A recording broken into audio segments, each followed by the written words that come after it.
What's going on, everyone? It's Ramblings of a Sikh, and today we have a special episode where we're reviewing last year or 2025.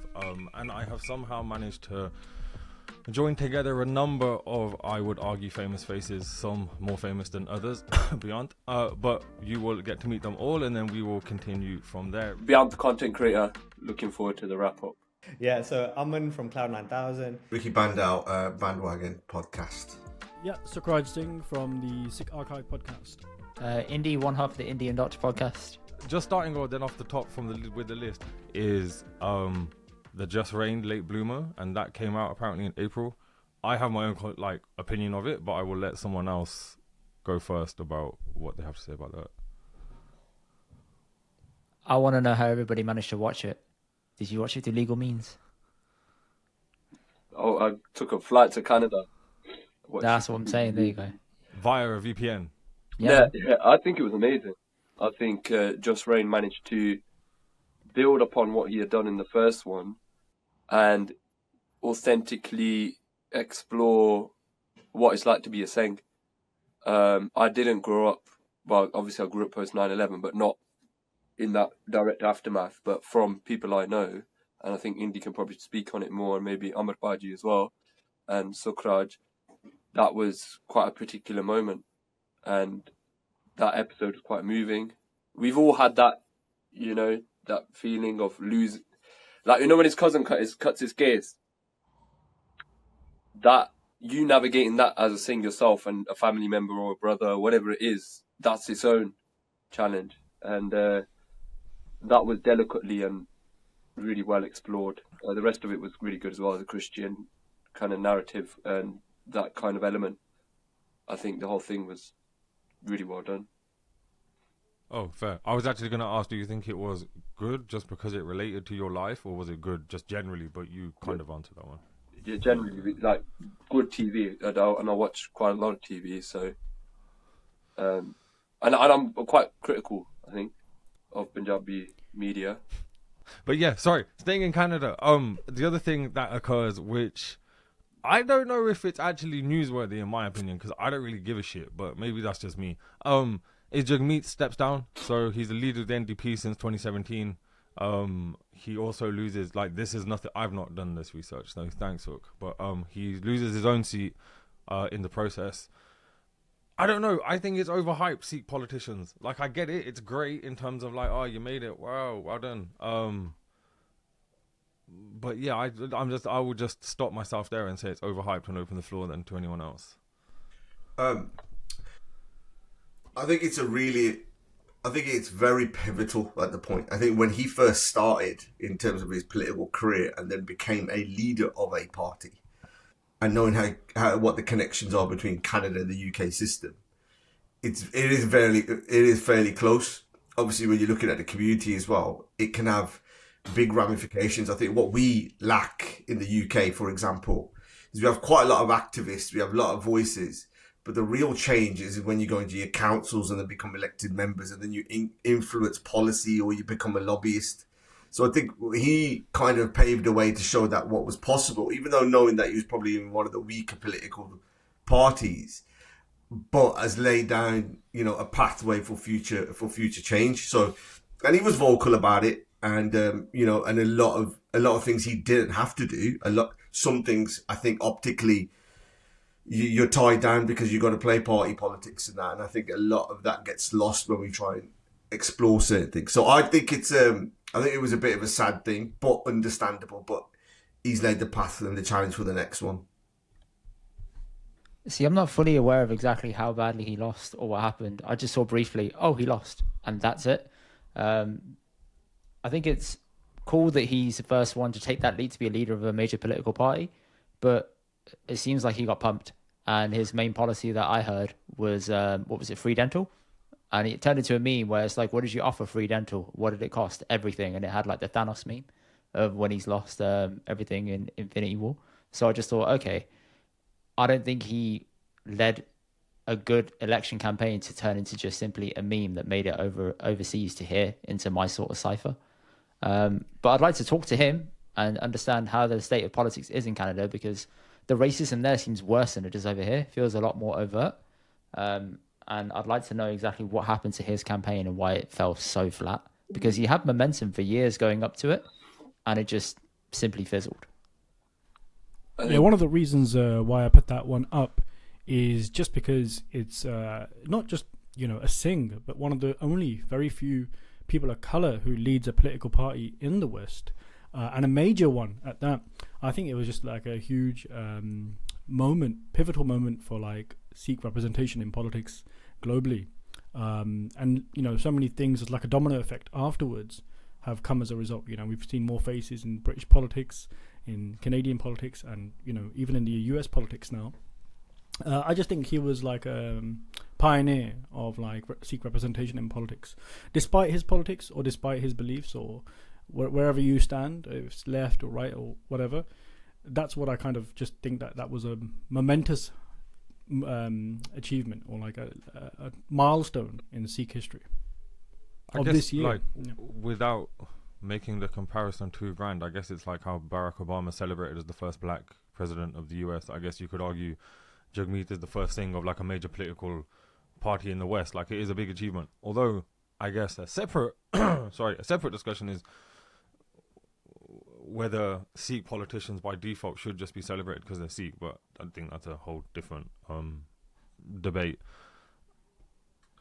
The last bit on it is, though, if you're looking at world politics, a lot of countries are leaning more to the right and becoming more nationalistic. His party was being more liberal, so it was already starting at a disadvantage, especially at that election point. And you just got to look across the border from his point, which was Trump. So anybody who was being a caricature of Trump was going to do naturally better than what they were going to do anyway.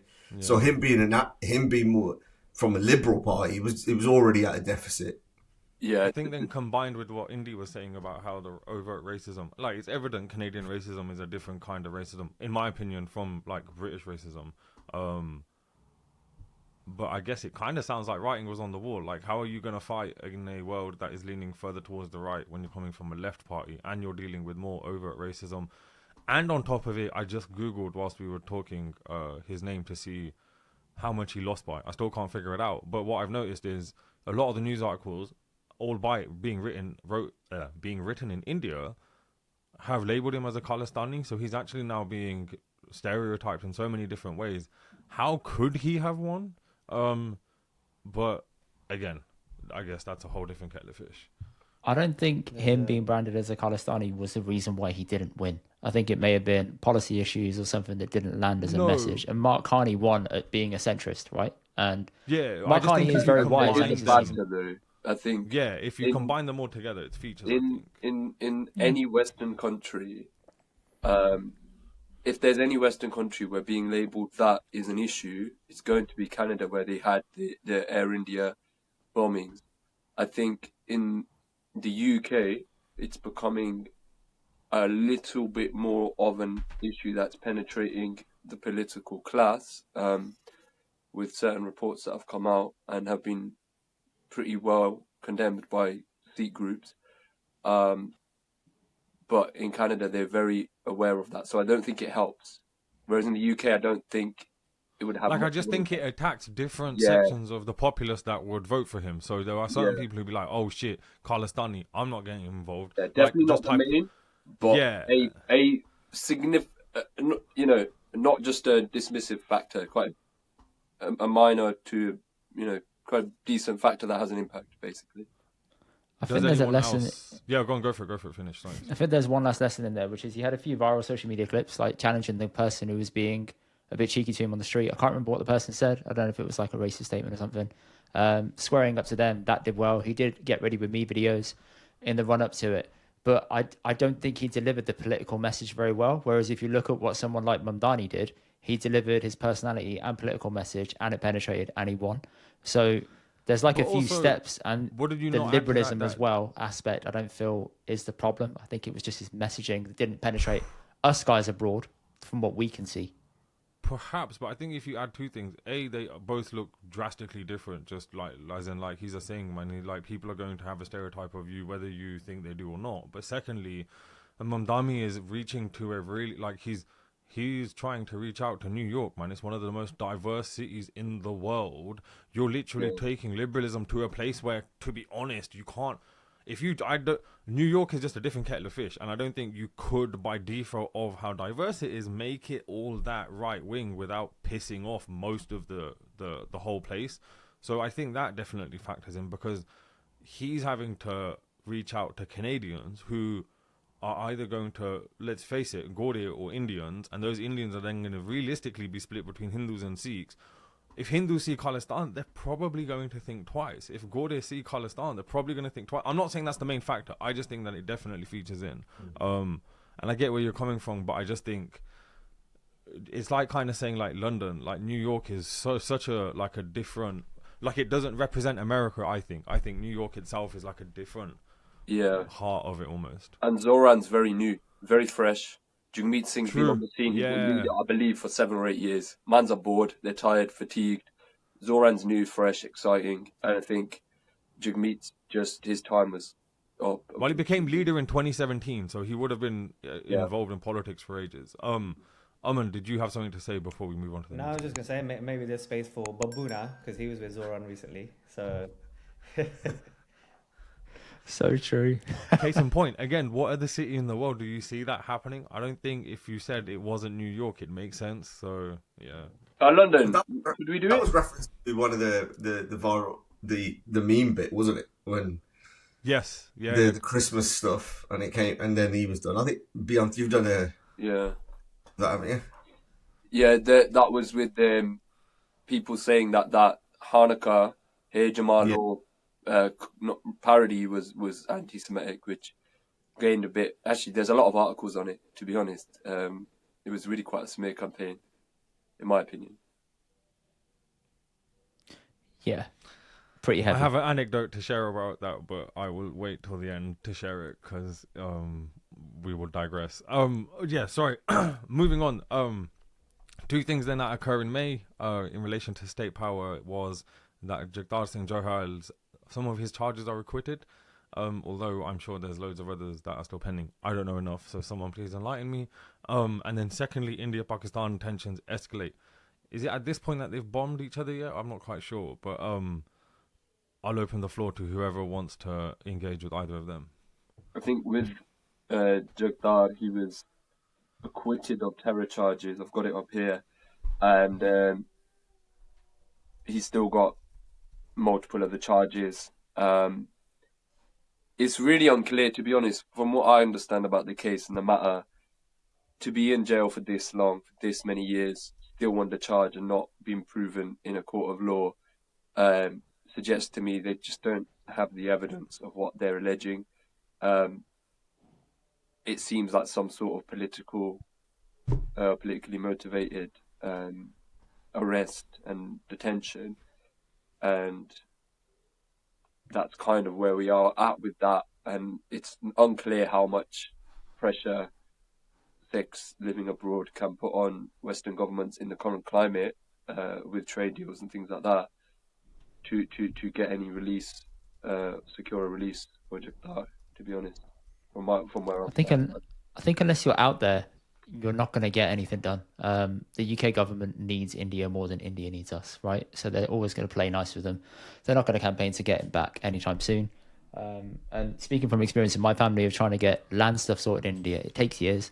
That's land stuff, and that was court adjourned, judges not showing up for court dates, people just genuinely taking the piss. And we've spoken to Hajaf about this, and he said that's the system. You got to know it. So if you're over there and you're doing that day in, day out, how are we going to be able to do anything over here to penetrate their systems and how they do things over there? There's no appetite for political pressure to bring him home. So we just have to accept that, unfortunately, that's how it's going to be. Without sounding too curt, and I was just reading up, he was acquitted of 1 of 9 charges, so there are still 8 charges pending. I think without sounding too curt, he's not important enough for there to be enough pressure for the government to do something.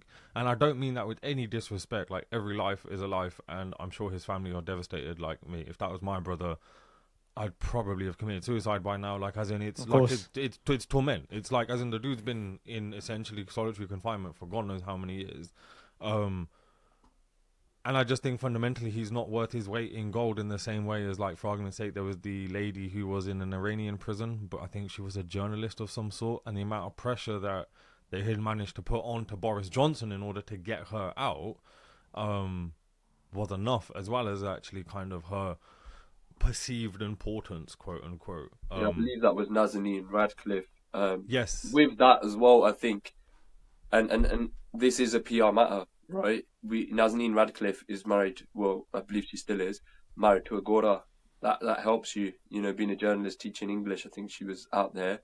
Is really helpful. We've seen in this case, Jagtar Singh Johal has said leveled allegations that he's been tortured, and also a UN working group has stated that he's arbitrarily detained, which Mr. Boris Johnson, obviously ex-PM, said in a letter to Keir Starmer that, you know, Jagtar Singh Johal is arbitrarily detained. So the state itself knows, the UK knows, the UN knows that this is an arbitrary detention.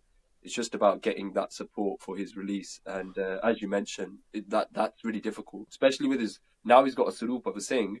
It sounds really bad, but that's even harder. It makes it worse. Sell. Yeah. It's really hard to sell. Yeah, it makes it worse. So yeah, difficult. When you compare it to the lady as well that was held abroad, the reason why she was caught and detained is because Boris Johnson made a grave error and fucked up, basically. He messed up the political relationship and dropped her in it. Yeah. So there's appetite from the government to bring her back to save their asses from looking so bad. So like, oh, we fixed it. And even when they came back, her husband was trying to be complimentary, saying, oh, the government did a lot. She stepped in and said, no, respectfully, they dropped the ball. They dropped me in it and left me to it. So yeah, there is a little bit of a game playing there. Whereas with Jagtar, it's different. And Iran, Iran is not a friendly country. India's way more friendly with England. It's a completely different context. Yeah, of course. So I think, yeah, you're right. It's a very difficult situation. Sorry, Ahmed. I think just to kind of wrap this little bit up, unless anyone else has anything to add, is that just reading the end of the BBC article, his local MP, Douglas McAllister, is basically like, without decisive diplomatic action, he's going to spend decades in prison, which I think just gives you an idea of what needs to take place and the amount of pressure. And is that going to happen? Obviously, you would we want it to, because hey, who wants to be arbitrarily detained for decades and decades and waste your life away whilst your family grows up? Like, as in, he was arrested on his wedding week as it was. So let's see what 2026 brings. Maybe he will be acquitted of the other 8 charges, and that's the end of it. One question, though, I think, which is interesting and perhaps to get your insight, is, again, reading the BBC article, a lot of the accusations are essentially about his said quote-unquote involvement in a terrorist organization. Now, essentially, the debate is at what point does activism become too much? Because that's essentially what they're holding him on. They're saying his activism turned into something more than just a website or a post. It's actually now moving money and resource. I think if they have the evidence, they should they shouldn't hold someone for many years. You should convict as soon as possible. In the UK, you can't hold someone without a formal conviction for this many years. And my argument for the release of Jagtar Singh Johal is in line with the UN's kind of position and the UK government's position that he's been detained without good reason. And that's why I think I wouldn't even look at the charges, because there's clearly no evidence. If there is evidence, he should have been convicted. You cannot have someone under a charge, which is an allegation, for this many years. That's insane. It's incredible that they're even allowed to do that legally in India. I'm not familiar with their judicial system, but that would not be allowed in the UK at all. Touche. Anyone got anything else to add to that? I don't know when activism crosses that threshold. It's sticky, isn't it? It's like if anybody speaks up for anything Sikhi related for his own homeland, it's like Khalistani, and then that's it. It's a label you can never shed, and that stays with you forever. So I will omit this part because I think it will probably get me short. But a few moments later. So before I move on, I actually want to get your input on Jagtar and the whole thing, because I know you followed it far closer than I have and have your own opinions of a lot of this. So hit me up. I don't know. I mean, at some point there were so many details and so many complications and so many new releases of facts and cases and details. I got lost in it. I know his brother's been really active, and also his local MP is, something that should be noted in the Sikh world of how much of a voice he's been in representing Jagtar. I remember Tan Desi's initial response to all of this was like, this guy's not in my constituency, so it doesn't concern me. Pretty much, paraphrasing that kind of statement. And that was revealing in itself. Another thing I just want to say about all this, again, beyond all the minor, the fine details of the case, and as the years have proceeded, is that this is a real litmus test for our whole perception of what it means to be British. Of course, our citizenships can be revoked, but also, where we've always had this gold standard of what the British passport means to us when we travel abroad, right? Like if I was locked up in Spain or Italy, what would it mean? You have this kind of perception that this passport comes to your rescue, and you can see how many resources the state's willing to get involved for, your release or your representation. It's a bit sad, really. Our parents, grandparents have grown up that, we've got that golden passport. We get marriages on a plate because of our passports, and you can see, well, hang on, how much does this actually really represent when shit comes to shove, So that was quite revealing. That's kind of the comments that I have to say about that. No, touche. All right. In that case, then the next bit is actually the India-Pakistan escalations in May. But to be honest, there's so much on the list. I reckon we could probably skip this because there is a lot of other stuff that's, I think, more relevant. Which brings us on to the next thing, which was, I believe this was again in May. But there was a viral, I guess, although viral often tends to connotate positive, but this wasn't positive in any shape or form. Was basically some kid getting his head absolutely beaten in at a Gurdwara. I think it was in Birmingham, and it was a recording it was a recording from much earlier, from what I gather, but it was exposed in May, and I think a lot of social media handles shared it in a way to actually expose it and try and eradicate it, which was an interesting move from the community, rather than just kind of being like, look at these idiots or whatever, and kind of just shame them out of it. I think it's ridiculous it's still happening. I've been in a situation where I've seen the inside of my brother's skull because of something similar to this, and those same people are still walking around today. And it's pretty ludicrous that kid then took a shot to the head whilst he was lying there on the floor, and then the other child didn't see any charges, or at least get dealt with. It was interesting to see the divide in the community in terms of some who were like, we shouldn't really be exposing this, we should be dealing with it underhand, we shouldn't get the police involved, which I think is ludicrous and absolutely stupid. But yeah, I will let you guys, I will open the floor. Whoever wants to go, go for it. I think we're at a cliff on a lot of the videos and the narrative that comes out within Sikh issues, I would say. I think we've got, and I've had this chat with a few people over the last few weeks about faith and people connecting with it, losing connection with it. And I think we're at a point where we're getting a new generation of people constantly coming on social media, trying to educate themselves of Sikhi. The Sikhi that I learned when I was at school is not the Sikhi that I know at this point. I had to kind of re-educate myself, watching various videos, various kind of YouTube channels, and you understand the RE books that you had are completely different to what it is now. But there's a growing number of people who are getting their Sikhi knowledge through looking at viral things. And if we're seeing this and not kind of having these adult conversations about education you can then push a lot of people away from the faith. And I think that's the bit, as parents, that some of those who obviously were fortunate, you've got to have those real conversations with your own children or your nieces and nephews to say, there's going to be things that affiliated with your faith that you won't understand at this stage, that you think that are right or wrong. We are living in an optics world, and it is clickbait, it's rage bait, anything that's negative is going to go on your algorithm. We also need to know the full stories of context, whether it is right or wrong, because it's not just this isolated clip. There's loads like this year. And so I'm making that kind of general point that I think who has the responsibility? I think parents have got away with it.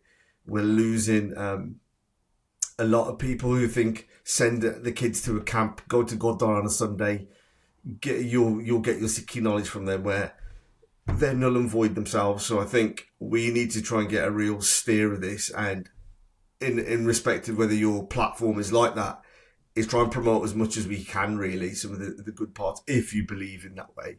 Because there's many people who are moving away from the faith, which is, I find that really tough to deal with at the moment. Ricky, Aman, quick question from my point of view. Being on the ground in Birmingham, because it happened there, when it all happened, did you hear anything after it had been resolved, in quotes, or did it just get swept under the carpet and nothing came of it? No, I did hear. I'm trying to remember which clip it is, but it's that clip where there was two. There was one where there one with the blade? Yeah, there's one where there's three kids and there's one of them basically being like, I've got a blade, and he's threatening them about something. Yeah. And the other one is where there's, I think, a bunch of them in the Darbar Sahib in Birmingham somewhere, and they basically jump some kid. I know definitely one of them, like in terms of the circle that you kind of mix around with, you'll know somebody who knows somebody from there, would say that it's all been dealt with. And if you don't agree with it, what are you going to do, really? Where does it go? So I had that convo.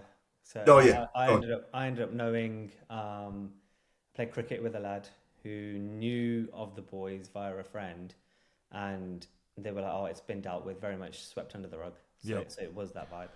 Yeah, I spoke to someone who went to the meeting that was to deal with it, and essentially it's the same old voices saying the same old things without any practicality or implementation. So you can say, we need to look after our kids and we need to be strict, whatever the words are, but all right, what does that mean? Most of these parents, just for argument's sake, are working 9 to 5 jobs, man. Like, these kids get off at school at 3 o'clock. Where did they go after school? Like, there's all sorts of reasons as to why that is obviously happening. But yeah, even from what I heard, I got messages telling people telling me to take it down because I reshared it, being like, what the fuck is this bullshit? Because I'll be honest with you, I don't mind getting into a ruck. I saw the inside of my brother's skull. However, I don't want that on any other kid. And if that was my kid, I'd just turn up to the place and deal with it myself. Like, what parent wouldn't?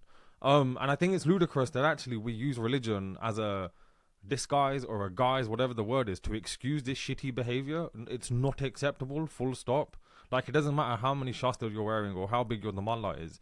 If you do something that is out of order, it's out of order and you should be dealt with properly. From what I gather, the police were initially involved, but I don't think anything actually happened. And I can follow that up and try and find out, but I'm 99% sure nothing occurred, like nothing came from it. Well, I wouldn't be surprised if the kid was inclined not to cooperate with police. Well, think about it with him. I'm sure these kids or whatever the hell happened, even if they're not friends or are friends, they're going to share the same social groups. They're going to get on the same bus or go to the same school or whatever the case is. He isn't going to want to piss them off all that much because it will just continue. Like, I know how difficult, like, we all know how difficult it is when you're at secondary school trying to kind of navigate this bullshit. But yeah, it is a sad state of affairs. I think what's sadder for these kids is the fact the infrastructure around them and the status quo doesn't deal with this properly. There's no infrastructure to actually. So if there was a ruck, like for argument's sake, there was a ruck recently at Gravesend Gurdwara, and it happened it turned out to be between two. It was a completely personal situation. The police turned up, arrested them, and they've been removed. I think that's great. They've dealt with it properly. They've got the authorities involved and they've dealt with them. End of. Like, I don't think that should be the norm. But yeah. Anyway, anyone else?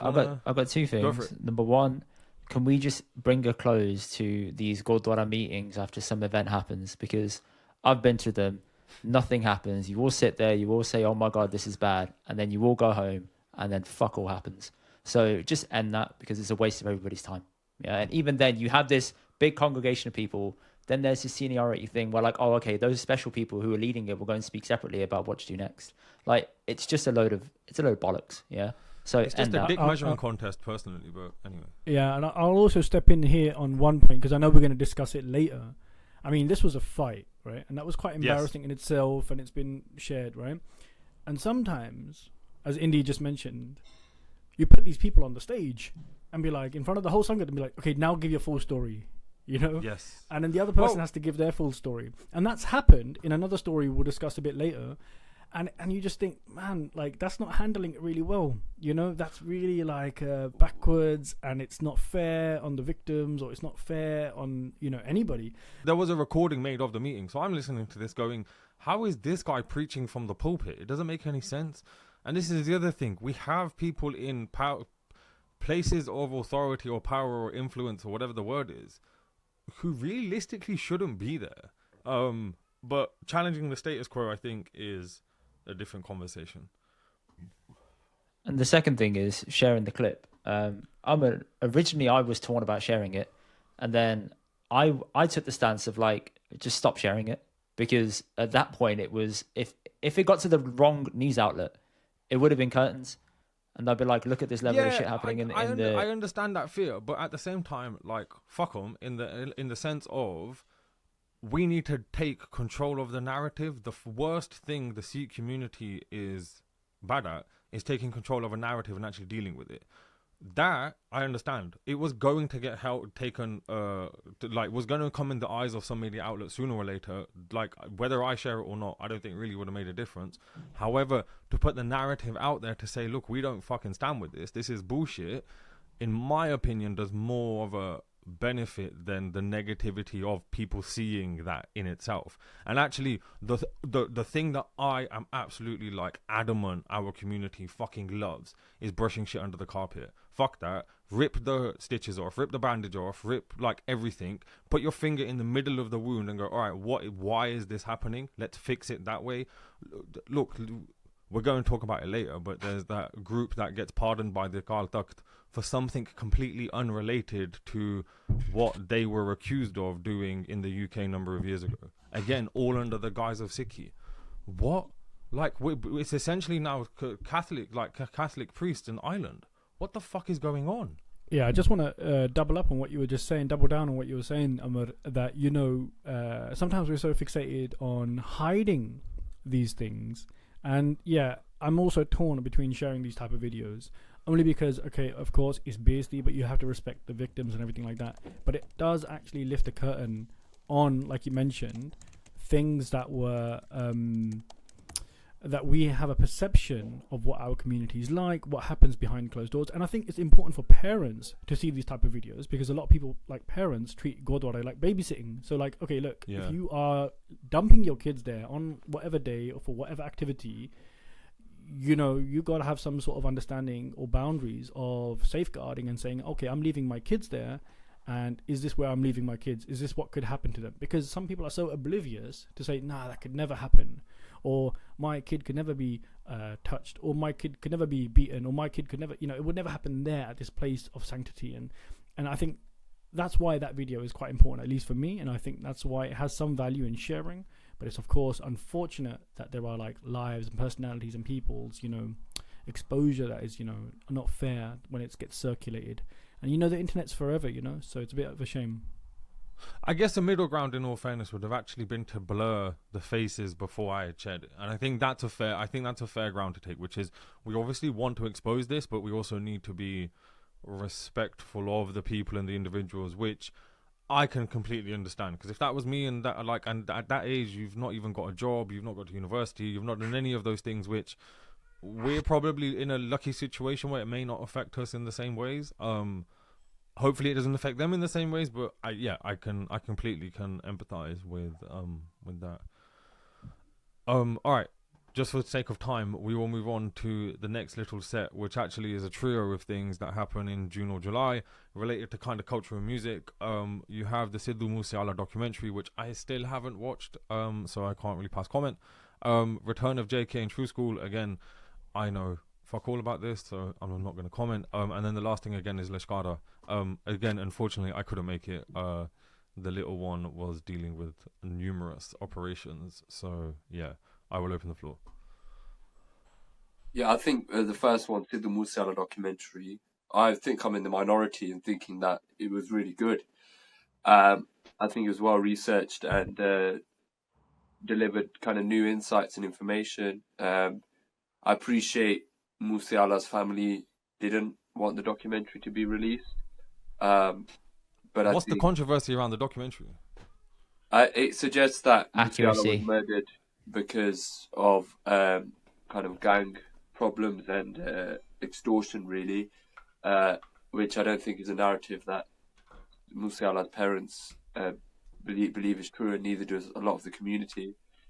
But why do you think it is? Like, do you think it is? Well, the evidence she presented seemed to be pretty compelling.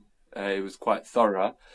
There was criticism that Moosewala wasn't shown to be as philanthropic as we know him to be, but I don't think that was the purpose of the documentary. It wasn't a life story. It was really, for want of a better word, a death story, and an exploration of how he came to pass, almost like an inquest into his death, finding out what happened and why.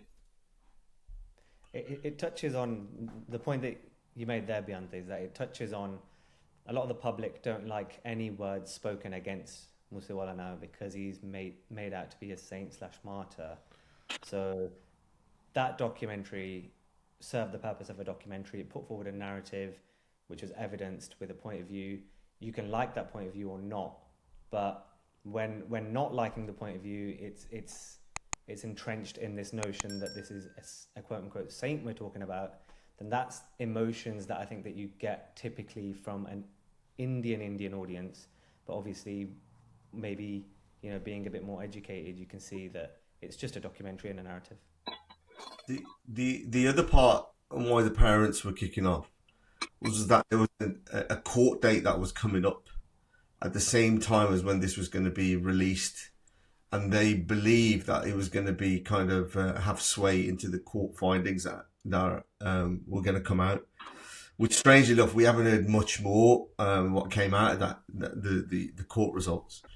But the other part is that there is I kind of back beyond now from where I was before. It's the sad truth and the realistic truth is that if you know anyone who's in the music industry, especially living in Punjab, is everyone's connected to all of these people. All the university circles, all the shows where they perform on, all the kabaddi teams, all the kabaddi committees, they all link to each other. They're all rivals. They all have the same part. So if you're an artist there, you're going to get pulled into a circle whether you like it or not. You're going to get booked on a wedding whether you like it or not, which is going to have rivals there at the same time. So it's an unfortunate sort of hazard that comes with that job in that area. And I've spoken to artists privately, some really, really big artists, and the extortion stuff is real. And what's happening in Canada, especially, is now you're getting smaller gangland crews coming together who are not affiliated with any of the big ones, who are actually putting the threats across as well at the same time. So it shone a light into it. I think they could have gone into loads more different layers in terms of what Sidhu's effect and the ripple side of it, but that particular bit was, I think it was the issue that came out was the timing of the documentary. And to speak on that, we've seen bits of this in that Derby Kabaddi shooting and I believe knife attack, and then the DPD driver. I don't know if anyone heard about that. When they shot him up or whatever, they turn up and there was 2 people end up dead or something, don't they? Yeah, quite. It was in the news a couple of days ago again, because I think the case was, I don't know, something happened in relation to the legal stuff. And don't forget how in Canada, Dinky's house got shot up, Jenny's house as well. So I feel like it's similar vibes are always occurring with this stuff. And I think there is some truth in the documentary. What I personally didn't like was how a documentary is a documentary, right? You can spin it however you want with your narrative. You don't necessarily have to balance it out. So a lot of us are going to think, well, there's got to be some governmental involvement in what happened to Sidhu because he was making a movement. Now, that's a common held belief in the community, and what I also think as well. It's my conspiracy. I don't know if it's fully true, and I love a conspiracy theory anyway, so that's me. But I was wanting to see that because when I look at people who are my parents and that generation who are a bit removed from Punjab, they don't know what the state of play is. So they're going to take everything in that documentary, it's by the BBC, it's got to be correct, as true. And therefore, they're going to there see Sidhu as like this terrible person who was a gangster, and then essentially tarnish any movement or anything that he did for the community because he was a gangster. I don't think. And I saw it in my own family. My own family had that conversation and they said this about him. So I'm like, oh shit, that's not the message I wanted people to take away from it. I don't know, as a viewer. Did it show him being a gangster or did it show him being a victim of extortion? It showed him being a gangster because he was complicit in some of it, in the way they spun it. I'm not saying he was, but in the way that they spun it was like, no, he was playing with it. I might not have remembered everything in the documentary, but I think the way I remember it, I recall it, maybe it's just my perspective of what I saw, was that Sidhu was kind of caught in the middle between two rival gangs and struggled between those and how to navigate that situation. Yeah, but even if that is the case, I think if you include his music in this, there'd be no way you could deduce that he's not at least acting like a gangster. That's separate. I think music. No, but I think no. I don't think it is. I think how can you argue that the artist and the art is separate in this case? Like, then you can't again. I'm being devil's advocate. Like, I think all sorts of ways you could go. Because loads of artists do that, bro. Like loads of hip hop artists do it. They claim they shag bare women and they got a wife and kid at home. Like, it's the perception of what you're doing to glorify it. Yeah, perhaps. I'm not necessarily talking about that. I'm talking more about the violence and the guns and kind of like I'm the big guy, like bravado, kind of big dick attitude. I'm not saying that that's a negative or that itself would have caused people to want to kill him. However, there is a brushing people up the wrong way type of thing with that. Like, as in, I'm not saying that is the reason, but for devil's advocacy. Sidhu's problems came as soon as he when he joined the politics. Soon as he became into the political side of stuff, he caused a division. And there's some people out here that you see that, who are against his politics at the time, now fully supporting him. And I think when you add that, and there's a truth in everything, there was layers where he had it from. There was political pressures that was going on.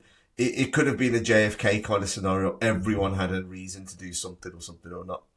And I think whether he foreboded it the way he thought that his life was going to go, and if you look at in 5 years how much he achieved, and to get to the legacy that he's got on now, it's always going to be forever and more to go on. Like the fact that for this long no one's ever been sort of caught for it, or how what the end is. Even if today someone came out and said, yeah, I did it all, this blah blah blah, you still wouldn't get people believing it either way. No. So. By default of it happening in India, I just think no matter what happens, no one will ever believe what occurs. Well, he spoke to someone, him and his parents and stuff, and had actually got the papers all signed to kind of move abroad, and he chose to come back. Like, it's there. I guess then that's another question, and again, I guess we digress, but as in, I think when we were doing the podcast with you, and you were saying about moving back to Punjab, like, in actual fact, Sidhu should have left Punjab. Yeah, I think it's maybe different if your parents are there though. So I understand that his parents are in the bend, and I'm not sure what age he left, but for the West, but a lot of his life was in India as well. So I think it's different to us in that perspective.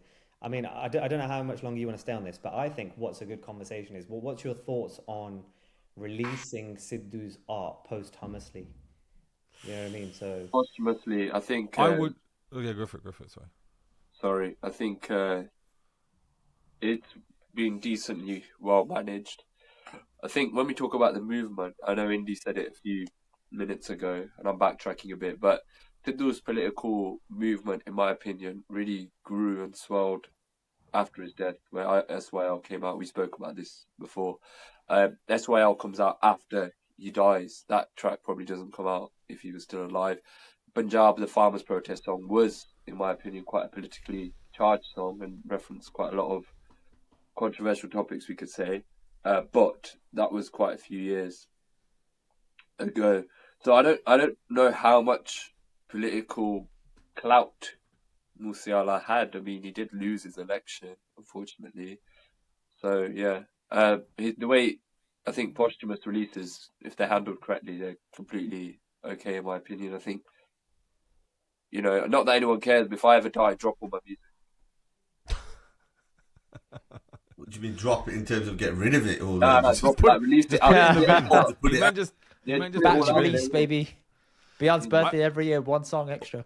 No, the vote's big, I got like 7 on his death anniversary.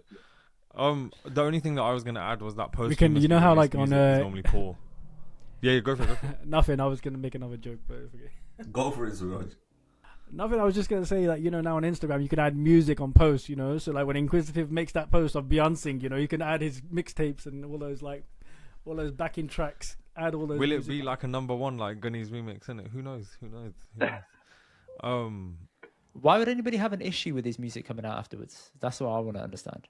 What would be the argument on the opposite side? I don't know whether it's an issue, but like, as in, I was just thinking before Beyond was saying anything, was that, like, for argument's sake, Bob Marley's posthumous released music was like Buffalo Soldier, and in my opinion, it's the worst song he's ever you could listen to of Bob Marley. Like, if someone turns around and goes, Buffalo Soldier is my favorite Bob Marley song, then no, like, I need to leave and I need to walk away from you because that's fucking ridiculous. Similarly, there's posthumous songs by Tupac. No one will ever say that they're your favorite Tupac songs. Yeah, but Buffalo Soldier is a great song. Oh, Beyond the man, it's because you're about 10. It's because you're about 10, bro. Like, no, don't give me that. I'll be listening to Bob Marley. Live your life, and then we'll have this conversation later on when you've matured, bro. Buffalo Soldier is the worst Bob Marley song ever in the fucking world. To be fair, I studied that song in history, man. It was a good song. Yeah, the lyrics are hard, bro. Yeah, he did sing the song. What's your best Bob Marley song? Anything other than Buffalo Soldier. Give me fucking anything. Kaya, like One Love, like anything. Either of them. Fucking give me it all. Natural Mystic, inject into my veins. But Buffalo Soldier needs to. Redemption Song is the best one. Can I just say? Yeah, Redemption Song's a good one. Redemption Song, turn your lights down low, and Hail Selassie in the chapel, them tree. Wait, can I just go back onto the way he said tree? Yeah, look at him. Yeah. Look at him.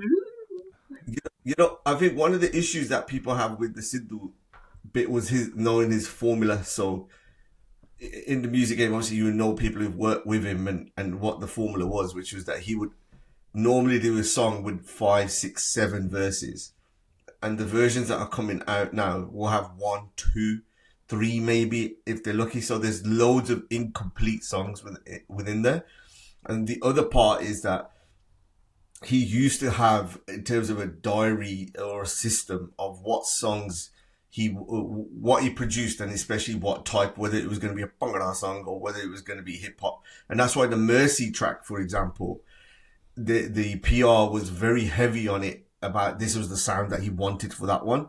And I think there is a risk because there's loads of producers with some of his stuff on there, because you used to produce a song or have a song and then send it to several producers and then get a version of which one he likes. So where the trick is now is whether the estate or whoever's managing that side picks the right version of what he would have wanted, which we will never know. So I think that's where there is that little bit of creative doubt. To be fair, it might also just like add to it might just fuel the conspiracy that this guy's still alive. Like the Tupac had that 7-day theory, and all these tracks they're just picking apart, saying that okay, he's still alive, he's still about, he's still producing. He's in Cuba. Yeah, exactly. And Tupac is alive, man. Amen. You were trying to say something. No, that's it. Basically, Ricky just said it in a better way than I would have put it anyway. But it's just, would he? Are these some of his draft verses? Would he be happy with the way they're released now? And there's that's one thing, and the other thing is let the guy rest in peace, man. Yeah, but Indians are never going to do that. They even I remember the day that it happened. We were in Tesco and the lady in front of us had commented to her husband that she'd seen something that Sidhu had died. And I opened my Instagram and the first thing I saw was basically his body in the car. Yeah, I saw that too. Indians don't give a shit. Filming funerals, live streaming, it's all a bit weird. Yeah, but there's also people calling his dad, and people calling his mum, she's our mum now. And then and then everyone rocking up to that bin for like 2 years straight, like hundreds of people, and I found yeah, but Stefflon Don did the Yatra there as well, though. Like, surely that counts as something. Yeah, but like, I find it a bit weird, and I also find that they had another child and did a part 2. I also found that weird. I find a lot of these things weird. One last thing. This also happens in hip hop. Did you guys listen to? I know it's a long shot. The Gangstar album that came out after Guru had died, and DJ Premier had all these rough verses by Guru. I had big expectations for that album. It came out and it just sounded irregular because some of the sound was off. He didn't record it in the same place. It just sounded weird. And he worked with DJ Premier for years, and it just didn't land. And if that's his guy that he's worked with, imagine it being split up now across, in Sidhu's case, all of these different producers. It's just not going to work. Indeed, Sidhu's done all right with the releases, to be honest. I think the untouchable posthumous releases have come. I don't know if you guys are into him, but Mac Miller, his family have handled his music with such care, grace, and it's just amazing. Those albums are untouchable. I think Moosewala's family are doing a pretty good job with those releases. I did not listen to the Gangstar album, but I'm not surprised that that's the case, to be honest. The other little bit of side note to this is that we're also dealing with him in kind of AI form as well. So there's some versions and some songs that have come out, and then you think, oh, is that been done on AI? You can't necessarily kind of prove it, or you can't. But like, I'm in a WhatsApp group. There's one who's a super fan, and he's putting up a new Sidhu's track every day in there. I'm like, I know this is fake. I know this is in there. But when you listen to it, you could tell slightly. But the lyrics wise, it's all AI generated, and you're like, wow. Like, you could keep going technically, because if you're a producer and you've got one of those 3 verses, there's nothing stopping you in saying, well, he gave me 5, look, here you go, it was a complete song. How are you going to verify against it? I mean, to be honest, Baji, the 2 verses nowadays, 1 verse. Have you seen how some of these songs, they're 1.5 minutes long, 2 minutes long? So terrible. The whole market's changed. So really, with these Moosewala verses, they could drop 2 verse and a hook, 2 verse and a hook, and you've got a song, which is a bit mental, really. But we're all creatives, right? We all create stuff. Now I'm just thinking, if I've recorded bits of a video, got half a timeline ready, do I want someone else finishing that, or me knowing how I work? I would have done this. Yeah. And then there's the element of, are you milking it by using his name? Of course, man. The estate is a making difficult one. money. You never know until you have that conversation. And maybe Moosewala had that conversation. It was clearly on his mind. Last ride where he goes there about, Jagmeet Singh, whatever the lyric is, like, I'm going to die young. His stuff was leaking. I don't think I don't think his team... Yeah. Don't know, man. I think let the guy rest in peace. He's given more than enough for us to eat on his music for the next 20 years without getting bored of his music. There's plenty there, and like we saw an example with Pop Smoke. I know Indy gave an example, but Pop Smoke, after he died, some albums came out and they were trash. Would he have been happy with them coming out? So I don't know. That's maybe just my views are a bit more strong on post-Thomas stuff being released, because it's like, if it's not the guy himself got full visibility on it, I just view it with a bit of skepticism. Yeah, fair. But to be fair, there is another conspiracy that is the next story. And this is actually a conspiracy. Sorry, Amar, I don't mean to take your role here. And no, go for it. But just Fauja Singh dying this year, a marathon runner. And I just wanted to butt in here because this thing just happened now with Anthony Joshua, in Nigeria with his friends. And people think that's conspiracy, And Fauja Singh dying in a car accident in Punjab. I don't know about any of you guys, but when I'm in Punjab and we go out, sometimes I think that's my last day on this earth. like the way people drive, the lawlessness on the roads, you name it. I don't think it's a conspiracy, but like, yeah. For Justin, didn't he get run over though? He wasn't actually in a car. He got hit by a car, didn't he? Which is he got hit, I think. Yeah, kind of fucked as well when you think about him like being a runner. But anyway, I don't want to make any jokes about that. I do think it's sad. Like, as in, dude was what, like 100 and something years old? I think 114. I think. Bro, like how? What? That's insane. That's insane. That's like terrible. I think it's so. And we're going to talk about Rajvir when we get to that month, but I think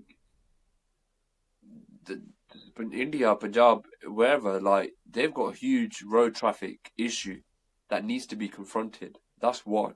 Number two, the whole culture of the way people are handled when they get hit by a car, the way some people are left to die because nobody wants to take them to hospital because they're then going to get, arrested and accused of hitting the person. So people just let the person die out sometimes.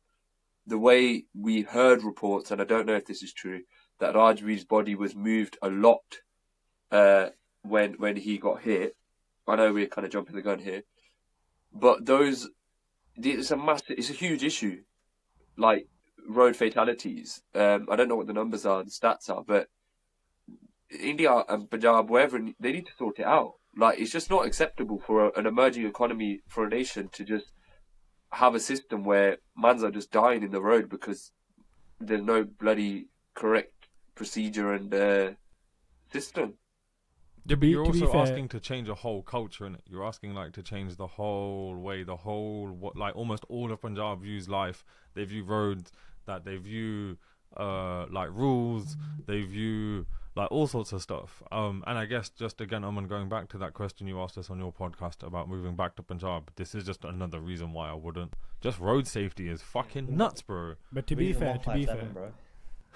Yeah, to be fair, that in the UK it's the number one killer, road traffic accidents. Yes, but I think that's not necessarily the point. The point is that if I was to have a road accident, and for argument's sake, I've had a car accident before, I wrote the car off. However, about 4 or 5 cars that were behind me immediately all stopped, got out, helped me and the other person in the car, called the ambulance, waited with us until the ambulance came. Like, as in, there's a culture. There's just a different culture in the UK. Not just a culture. Road traffic accident, I think law, if I'm not wrong, the car behind that sees an accident, by law, can't leave. Yeah, like, well, there you go. You've got to stay until it's dealt with. Oh, seriously? I didn't know that.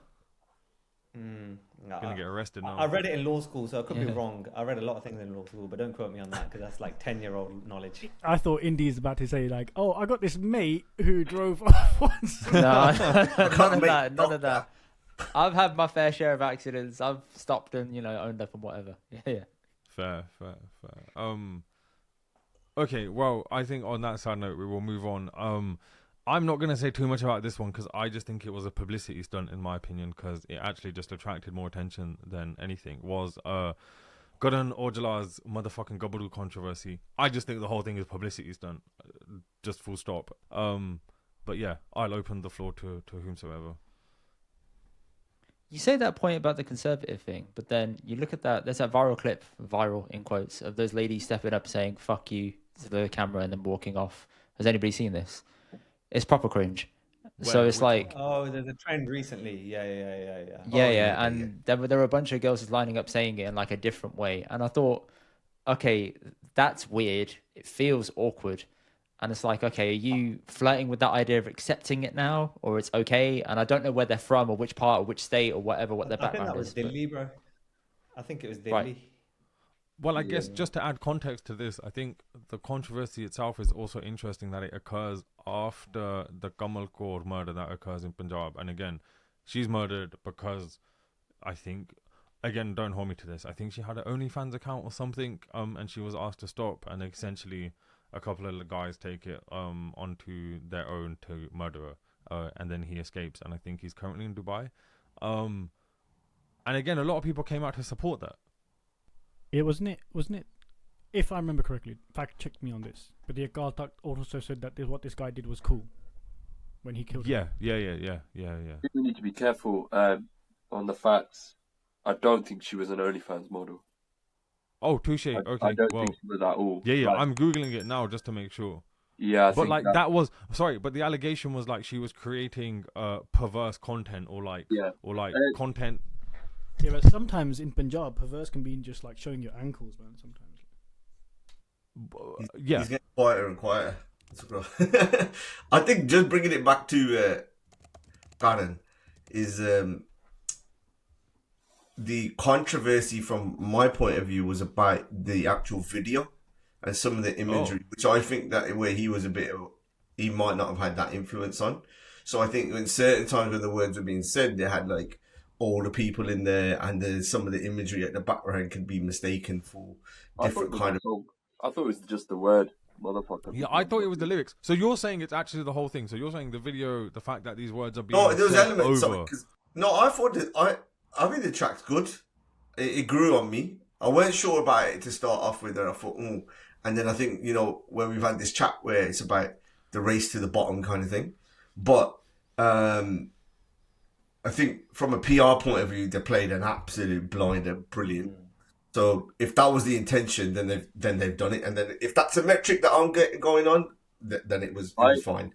You know what? I don't think it was PR. I don't think they thought it would get that much attention. Like, really? Like, seriously?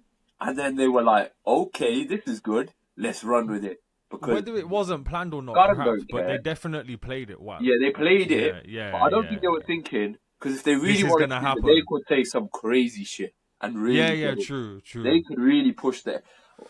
Okay, I don't really care too much about this, so I'm going to move on to the next topic because we've got a lot to discuss. The England flags debate, and I think I've just got 2 sentences to say to this. I think fundamentally it comes down to the intention.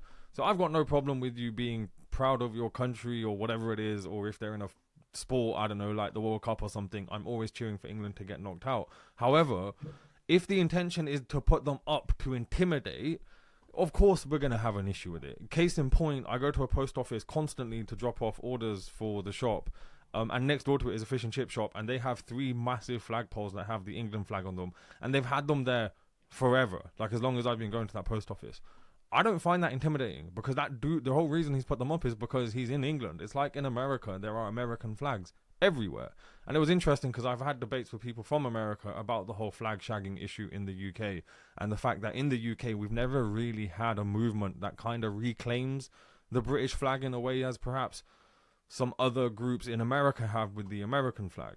So fundamentally, I think it comes down to intent. I think no matter how these people spin it, everything that we've seen lately has been as a way to try and intimidate people of colour or people who don't agree with we've got to stop the boats and like there are rapists in hotels and all of that kind of fucking stupid shit. Don't you think it's funny how as soon as the flag stuff happened, the surge in hate crime went up as well? Pretty much in correlation with it. Well, you can connect them to that racially aggravated rapes that were happening with women in Birmingham. Right, exactly. Attacking Sikh women.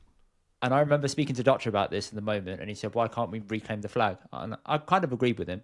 And then we saw what happened to the Sikh community, and obviously those ladies that have been assaulted in Birmingham. That is disgusting. And I'm like, well, there's a pattern there, mate, and it's because all this has been mobilized in the right way. And I get the internet isn't a real place, but when it starts hitting the real world, like there's a roundabout in King's Standing, Ricky, I'm sure you might have seen it. Bro, fucking full of the most amount of flags you've ever seen. It's actually insane, yeah?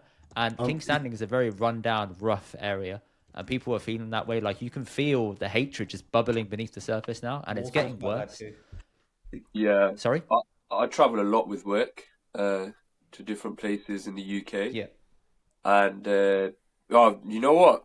I hate to say it because it's the best place in the whole world, but I was with my boys in Leamington. And for probably the first time in my life in Leamington Spa, we got some racist abuse, which just took me by surprise. I thought Leamington was too posh for that, man. Trust me, man. Nah, anything's possible, bro. But when I'm out and about, in Essex, up north, here, there, Kent, different, travel to different courts and stuff, meeting clients. I'm on the train and I feel a certain way, and I'm sure other people do too, which is a noticeable change in the country. Obviously, in London, it's completely different. You know, you don't get nothing over here, where I live at least.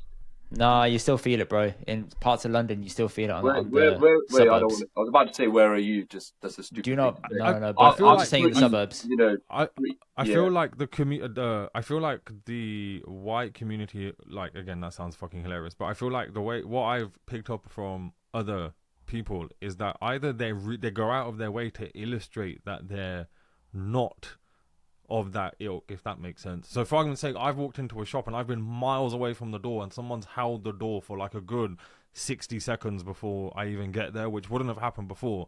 But then on the other side, I've also had people, like some god had jacked my weights in the gym, man. I'd went and got something, I came back and they had just gone. And then I turned around and he was just sat there, just straight skull fucking me. And I was like, he wants me to say something so he can kick off. And I was like, fuck this. So I just picked up another pair of weights and went and got the bench right in front of him to cheese him off. But again, more to the point is, I feel like it's kind of split those who kind of want to lean that way and those who obviously are trying to make it clear that, like, they don't want to deport us. This example is the worst thing about racism for me. There's a possibility that guy is just a twat. Yeah? There's a possibility he's just a twat. We are never going to know. And that doubt that you have in your head because you're a Singh and the way you look, it could happen with a client, could happen in the office, could happen out and about, could happen with a shopkeeper, like you said, in the gym. And someone's being off with you and you don't know, have I done something wrong? Or if you just got a problem with mans like me doing what I'm doing, being with the people I'm with, if you get what I mean. That's like the worst thing in terms of racism for me, because they might have a legit thing. You might have accidentally brushed past them or something, pissed them off, but you might not even know, and you're thinking it's a race thing, and it's not even that. And that's really, like, it's really annoying, personally, I find, anyway. Yeah, I don't. You got to chat to these Gurdwara, man. You got to chat to them. Yeah. Otherwise, they're gonna get more extreme. The amount of Aprendices who support them as well. That's the other side of it. Well, that's what scares me. But those Aprendices have sort of taken a step back now since the assaults have gone up. So you got to delete this. So sometimes it takes things like that to get to your community for you to feel and see how severe things can get for you.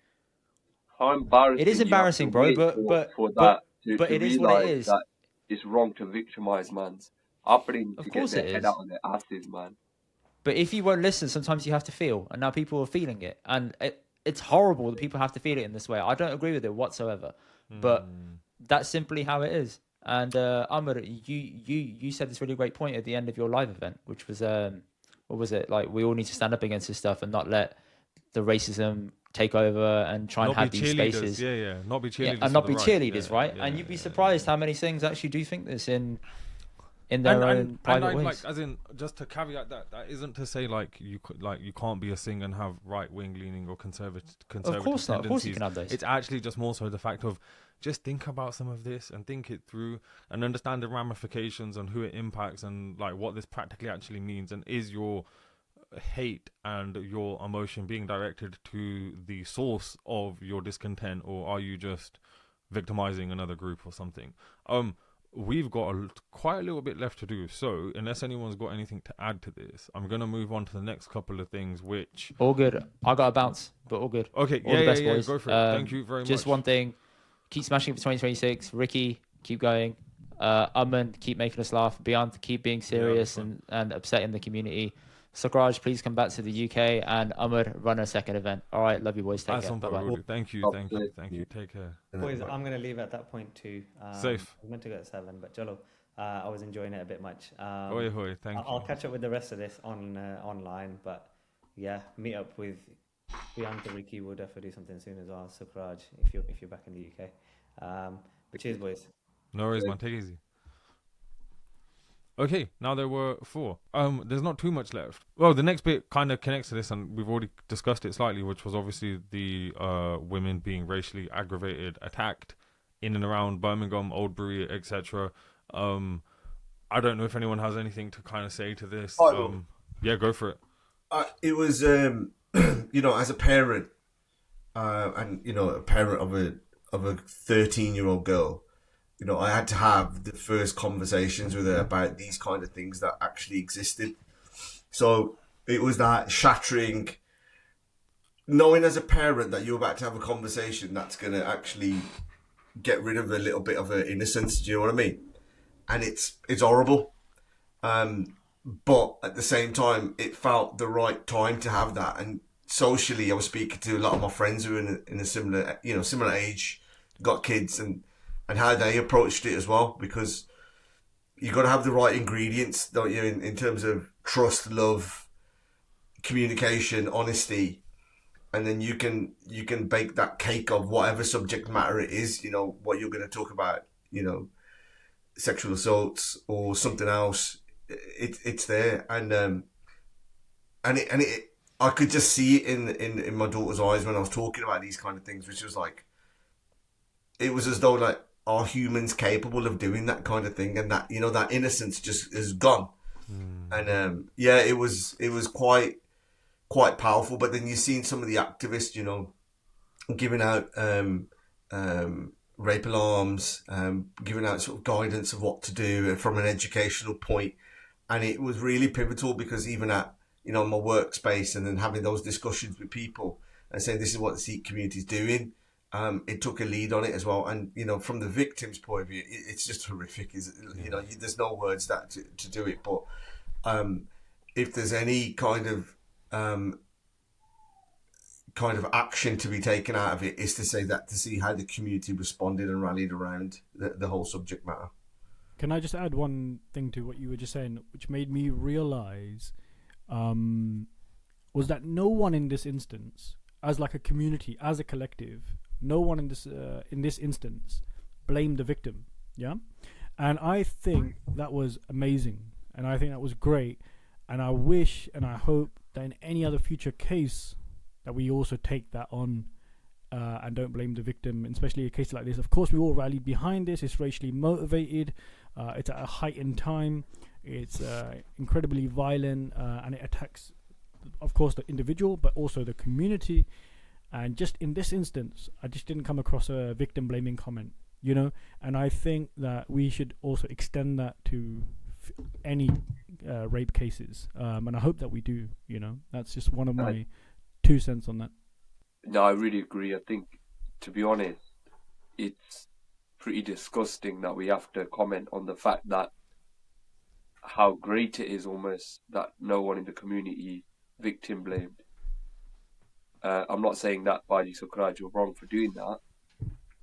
It's just we're in a state of play where it's so frequent a remark that we hear when someone is a victim of such an attack, that where it doesn't happen, it's something that we notice it, and all victims of this kind of violence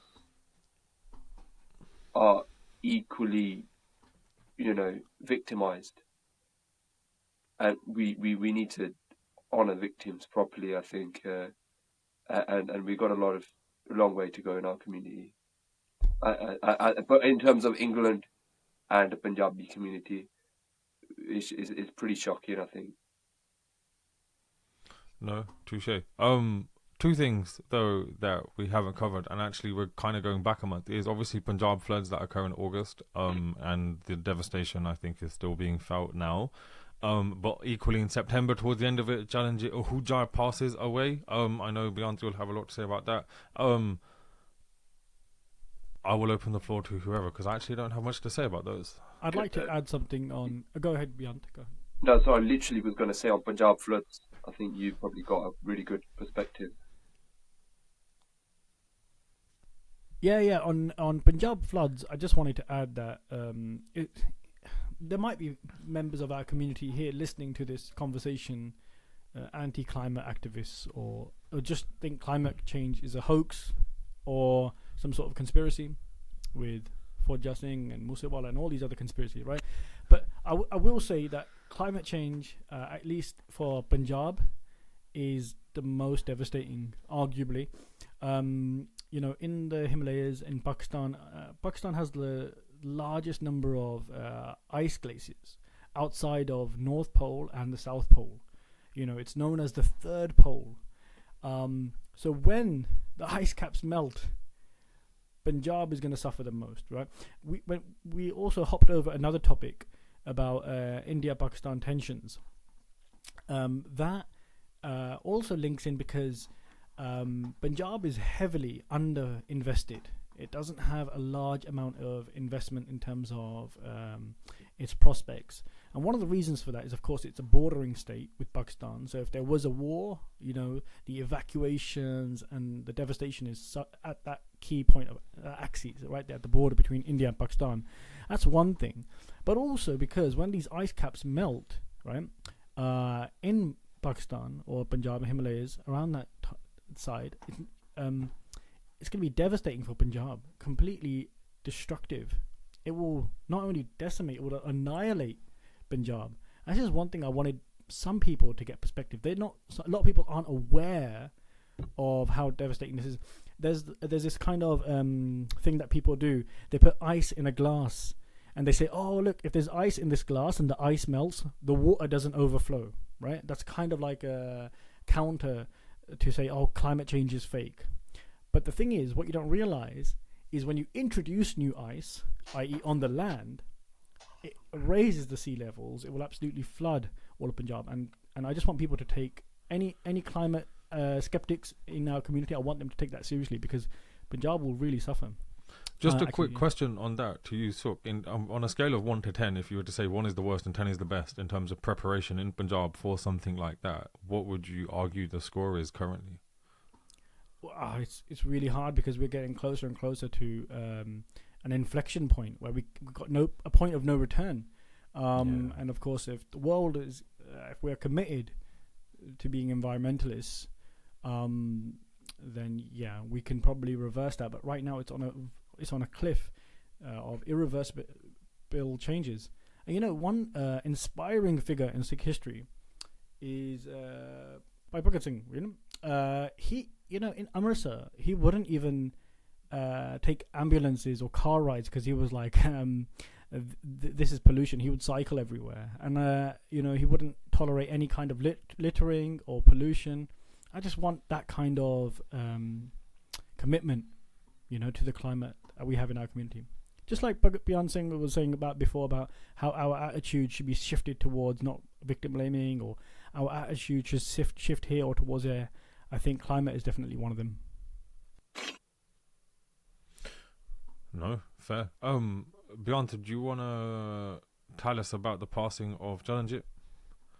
Yeah, I think, and I think Ranjit Bad, you can talk about it as well. It's like when I did the video on Ahujja Sahib passing, it's just like you can't explain one person's impact on Punjabi folk music and Punjabi music more generally, and the world of music with words, because if you name an artist, Ahujja worked with them and developed a sound. There wasn't a sound before. Like people talk about the Beatles and how they made the first metal song. I can't remember what the song is, but they made music when there was basically no blueprint. And that's what Ahujja was doing.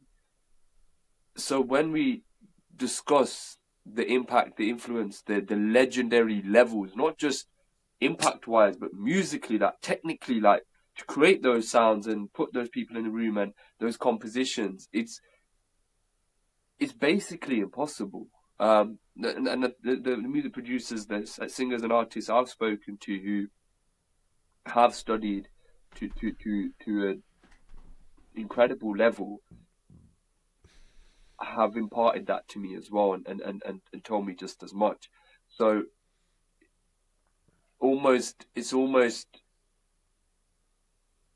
you can't really do it. You can't do justice to who Ahujja Sahib was and to what degree he's influenced the world and the world of music, if I'm being honest. If you had to, I know it's not fair or like a fair comparison, but if you had to, who would you say he is of the person? Like, is he the Quincy Jones of Punjab? Like, what is he? I was thinking Quincy Jones, but I don't know enough about it. It's like people might say the Dr. Dre it's beyond that, because to me, and it's because this is bias. I love hip hop music. I was raised on hip hop and rap and UK rap and American rap and everything. But Punjabi music to me is so spiritual and so in my DNA and blood, as it is with all of us. It takes a whole different stratospheric kind of place in my head where it's just like, so I wouldn't even be able to do that. But yeah, you're talking like Quincy Jones, you're talking like Dr. Dre's, these kind of minds, and yeah, I know that's a shit thing to say because I think the way you try and explain it is that he started and influenced genres. So if you're looking at a Quincy Jones mixed in with a Mozart, starting off kind of classical, because 30 years on, you're getting people, as Beyonce said, dissecting his music to the nth degree to try and imitate or even get close to even sounding what he produced. So the genius was that what you got now is people trying to copy him, but where did he get his influence? And there's no blueprint of where that came from. So that's the ultimate question of where did he get that? And that's God-given talent, and that is his own creative skills and what he done. And the artist, not only the artist who he wanted to work with, that they were all coming over from the UK. So even when he came over here, and you know, I did a podcast with Putt Chamarā, and he was going through his experiences with Hujja, and then you're looking at the recording techniques and how it was done. Artists like Jamkila had to rehearse, digress, and they had one opportunity to come in. Right, this is you're gonna record, bang, gone on to the next one, and he's dealing with the likes of the equivalents of Michael Jackson, Diana Ross, Whitney Houston, imagine all those artists at their peak, all coming to their equivalents in Punjabi folk music, coming to him and saying, create me a thriller every time, and delivering. Look at Jamkila, Shinda, Manak, Gurdas Maan, Hansraj Hans, and the careers is decades. It's just like, it is mind-boggling. I want to do more on the legacy and have people on it, and we'll see if we can do that. Probably something me and Ricky can speak about and try and get people who really know and can talk about it properly. One person in particular really I'm thinking about, to be honest. I think I know who that is, but anyway, moving on. October. So 3 things occur in October. Ed Sheeran's Punjabi song comes out.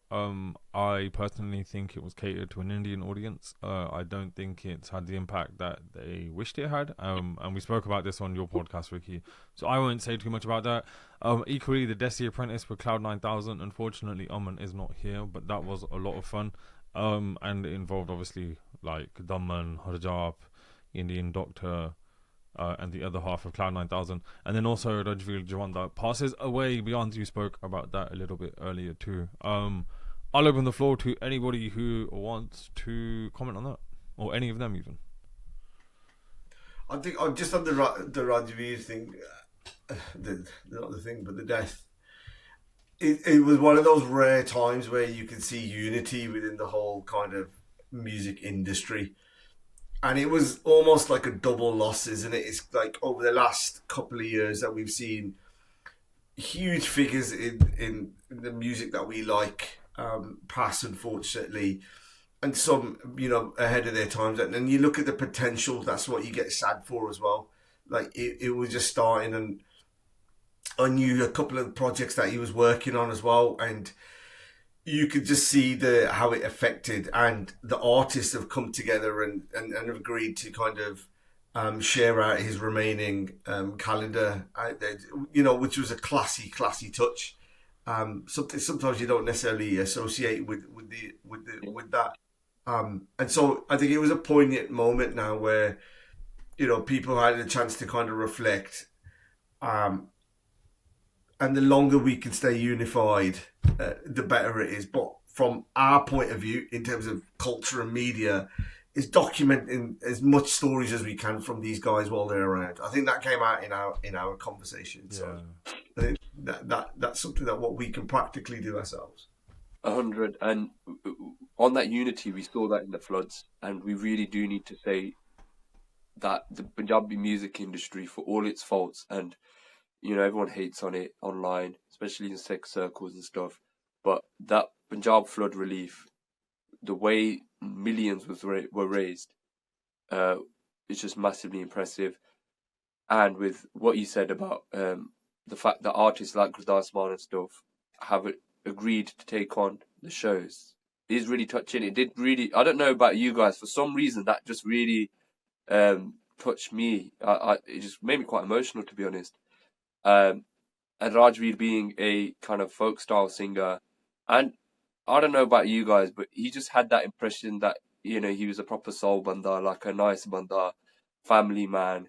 It's just really sad overall. Not much more we can really say. Just hope his family are doing well and are in Chardi Kala.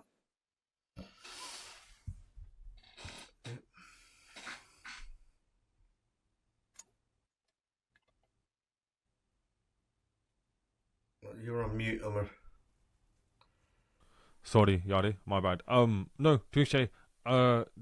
Just moving on then, there's a fair amount to cover in the last couple of months of the year. So, obviously, we did our first live show in November, which was a lot of fun and a lot of stress. We spoke about a little bit of this on your podcast, Ricky.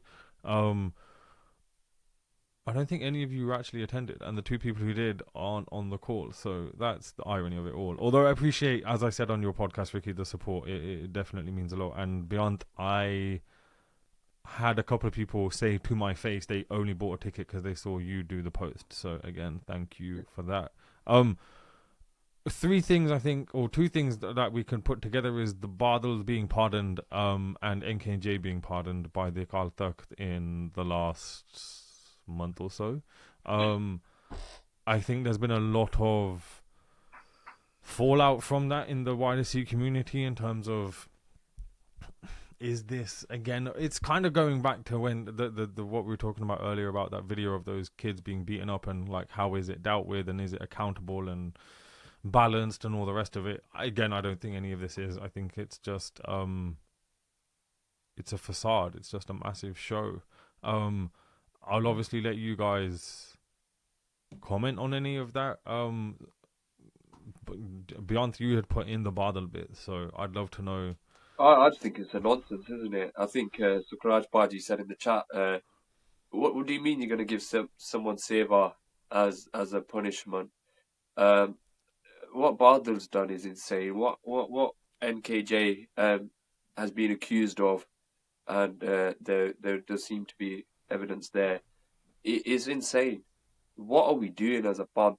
Earlier you mentioned, other religious communities that, have these sorts of issues, and they've correctly been widely condemned by mainstream media organizations, the news, and whatnot. What is going on? What genuinely, like, it baffles me. Azadist has done a lot of kind of posting about the idea of the Akal Takht, and that it's not a kind of Vatican or Pope system, and I totally agree. I'm being really careful because of my job about allegations and what's not been proven in a court of law and stuff like that. But these are serious allegations, and they need, like, it's a difficult one to talk about, but they're serious, isn't it? Yeah. You need to talk about it. You can't have somebody, if you're going to create a system where you're pardoning people for things that they've done, and there's this big elephant in the room, and you don't mention it, you're letting down millions of people. You're letting down the qawm. And there isn't much more to say, in my opinion. I don't know if any of you guys have much more to say. The Akal Takht is the court of God. And if you're not going to discuss everything in that court, then you're doing a disservice that's there. And it's not just about that. I've known people personally, when all these allegations had come out and things like that, who moved away and left the faith because of it. And you see it now where you'll get fake Bobby, fake Dere, all of these people, and the congregations that they get are scary. And then you're thinking that if it comes out that there's allegations around these people, those people are gone. They ain't going to come back, or even if you get 50%. When this thing starts mounting up, and I think we've got to have a real adult conversation, and I don't think some of the characters and the people involved are in that kind of position. Whether we like it or not, certain organisations are being politically corrupt.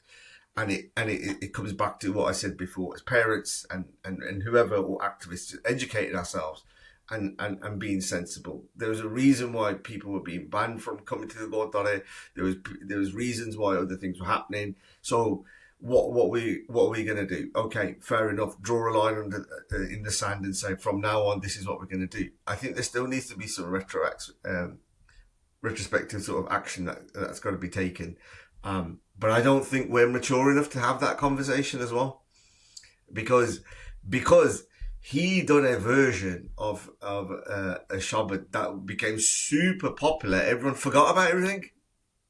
Yeah, you're like, what? But that also shows that there's a new generation of people out there who are not really interested. I think that got really popular in Punjab as well. Punjab didn't really know who he was. But yeah. Ultimately, if you look a particular way and you use religion in a particular form, I think you can hide a lot of the truth and use it to disguise a lot of your motives. And we can see, as you said, he did an amazing Kirtan track and everyone forgot about any of the allegations. So, yeah. I think it's also important to mention, didn't he work... We're on NKJ, right? Yep. Yeah, so he also, Dr. Zeus produced one of his most recent records. And that is upsetting to me, at least, while, him, especially knowing he's from UK, he knows the context, he knows what the guy's about, he knows his controversy, and works with him to produce a track. Should have been a boycott for people producing his music. Fair enough if it came from someone outside who didn't know the context. But I felt let down by Dr. Zeus there.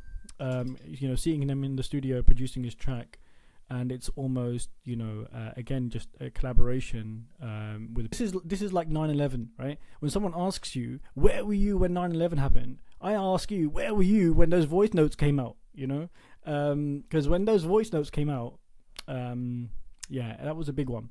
I was at uni. You must have been at uni as well. Yeah, I was doing my second degree at this point. I remember wasting a whole afternoon in the law library listening to it all. and what I'm trying to say here is that, and that's a really kind of malicious type of pardoning. Again, done with Seva. Okay, you've done something allegedly which is of the worst kind of nature, against a child. So wash some dishes.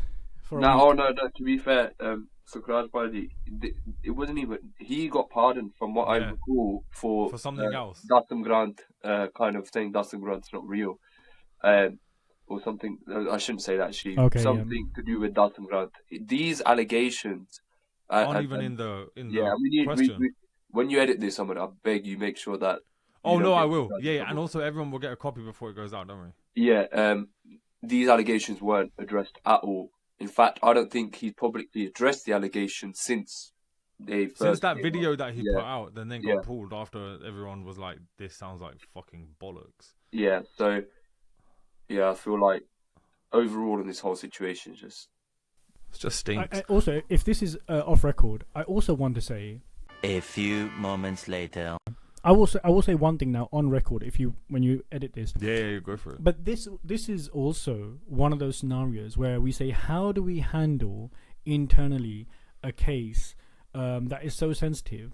And Indy said earlier, look, he's not a big fan of these Gurdwara meetups, But there was a meetup for this. Yeah. And they put the boy on the stage and said, look, tell your side of the story, you know. It's like show on the, not even like show on the doll where he touched you. Like, actually, no, you've accused him. Go to the Darbar Sahib, go to the microphone, go where the Kirtanis are, go stand there on a loudspeaker in front of the whole Sangat and confess. And I think like that is such a mishandling of justice, right? Not only that, but how unfortunate for that victim, one of many, we could say, to do that. And that's also like when that doesn't incentivize victims coming forward. We say, okay, if I came forward and said a person in the Gurdwara touched me, right? Oh, I'll have to go on stage and back it, and that's just like completely unacceptable. Beyond Singh works in courts. There's a whole unit called victim support, you know, which ushers victims into courts through the back door, doesn't let them get intimidated or anything like that. You know, there's tons of safeguarding measures we could have similarly, but we just don't. And I think, it's unfortunate. A couple of things left. One is the Lember track, which is Putt Chamarā there. I think it's a very interesting song, and I think it's interesting off the back of the debate that Beyond's been having with a woman on social media about Punjabi and casteism and all the rest of it. And I think it's a good way of kind of balancing out some of the overweighted casteism in songs. And also I think it's coming from a place that doesn't hold power, so it's actually quite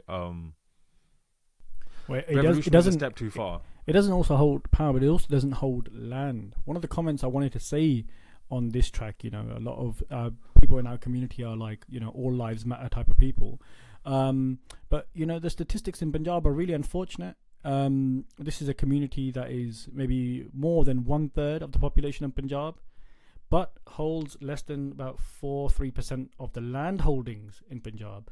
So not only in terms of power, but also land representation is really disproportionate.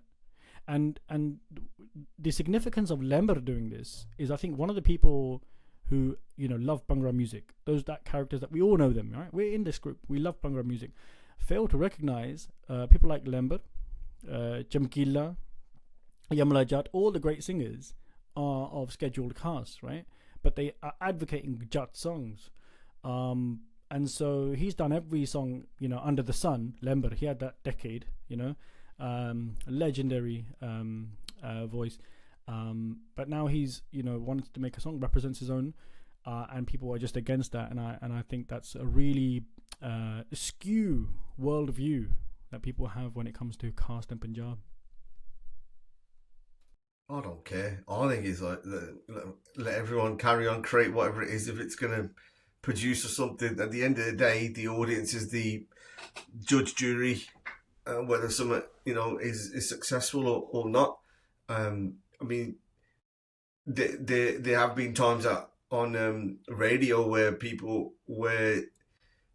the organisation presenters wouldn't play songs if it promoted casteism, and I think now nobody's educated enough in the UK. I think what some of the stereotypes that were coming from Punjab, especially first, second generation, were coming over here, still were really rife.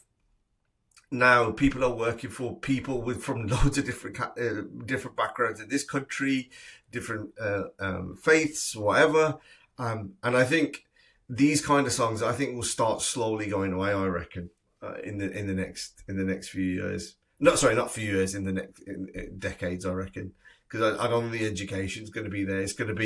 It'll be referenced in terms of from a heritage and cultural perspective as a kind of a modern day phenomenon. I'm a bit skeptical. I could be swayed on that. The next topic, just for purpose of time and also because Ranjit may need to leave in a minute, is the whole wedding industry boom and destination weddings and how we've seen them become more and more popular. Kind of all, I think, ties into diaspora spending, class signaling, changing values, all the rest of it. Although I would argue that, as far as I remember, Punjabi, Sikh, Indian weddings have always tried to be as lavish as possible and have always tried to spend. And I think this is just part of that trajectory, which is, rather than booking, I don't know, Park Lane, let's book a place in Mexico or something. Obviously, the whole biadabi of taking Maharaj to these type of places where there's sharab and all the rest of it is a different kettle of fish. But I'll open the floor to I guess Ricky, you go first, man. Yeah, I think it's a bit of a worrying trend, to be honest. I think if you were about 20 years ago and you said that you're having a destination wedding, you would imply that there's going to be 6 of you, it'd be an intimate kind of wedding and that's it. But if you're a family member and you have to go and you've got kids, all of a sudden that trip to Cyprus or wherever it might be, or Spain or Dubai, starts turning to be about 10 grand. And some people can't afford that. And I think this pressure that's coming in of doing it and missing out. You've got kids with holidays, all these all these other parts. I think it's a bit. And the other side of it, from a supplier's point of view, is that if that wedding is not in the UK, you've got food, let's say the car, the wedding car, the DJ, all it. You're going to be restricting 10 other suppliers who could supply from that, who might come from that ecosystem, that market. I've spoken to loads of DJs and stuff who are quiet this year, in 2026 coming up, and they referenced it that it is linked to that's what they think as well. So I think we're at a really interesting time. We're going to be the first batch of 50-year-old DJs. There's going to be increase in destination weddings. The costs of them are surely going to go up. They ain't going to come down. And then where does that go? I think it brings untold pressure on family politics in that way. I mean, this is just some of my thoughts, coming out here now. But yeah, I'm. It's a bit worrying. Beyond, come on, you like it? I just think, Master. I'm not a fan of a destination wedding personally. I just think it, like you said, you don't know anyone's kind of personal situation, so to expect people to spend so much, like you said, literally, like you got 4 kids, yeah. Even if you're going down to Spain or whatever, it's not far, but it costs a lot of money, and like it's now become a 4-day thing, a 5-day thing. And that's just a little bit, it's just difficult. Obviously, I don't have kids. I'm not married. But if I did have kids and I was struggling, so you know what it is, though, Giza. What if I don't want to go? Now, instead of a Sunday going to the Gurdwara and now go to a party for a bit, now I'm feeling obliged to go on a whole holiday. And then you have to see him every day. You know what I mean? So it does. I do feel like everyone's right, obviously, to have their own thing. But as a trend, we can look at it. And to be fair, not a lot of my family does. But it's also a very good way of actually stopping riffraff coming to your wedding. So I've thought about this as well. Yeah. So I know some people who have purposely. You can't, man. No, Ricky, I'm being honest here. I know some people who have done an abroad wedding, a destination wedding, on purpose because they know certain sections of the family won't come, and it's an easier way of doing it than not inviting them. Yeah, but okay, let's say legitly they are riffraff and they are Gandha Pasand, whatever it is. Yeah. Some of the people that you ain't in control of, some of the suppliers who are coming. Yeah, that's a different. And some of them are professional piss artists. You know what I mean? Yeah. And then all of a sudden they're going to be drunk, and that's on your head. Yes. Yeah, definitely. And you know that some of these meme pages are thirsty for content. They're just waiting for some of the big controversies that happen from destination weddings. Yeah, I wouldn't disagree with that. Just very quickly, off record, Amr. For many of you that don't know, a few moments later, I'll bring them up now, and then we'll discuss which 2 we just focus on. So, Ricky, safe. So there were 5 things that we didn't cover. One was June, Punjab 95 was asked to make 100 cuts. So it officially hasn't been banned. They just need to make loads of cuts for its release. Will it come back? Yes or no, everyone? No, there's no way it's coming out. If it's had 100 cuts, impossible. I'm trying to do a podcast with the director behind it, but it's getting a little bit tricky to organize. But hopefully soon.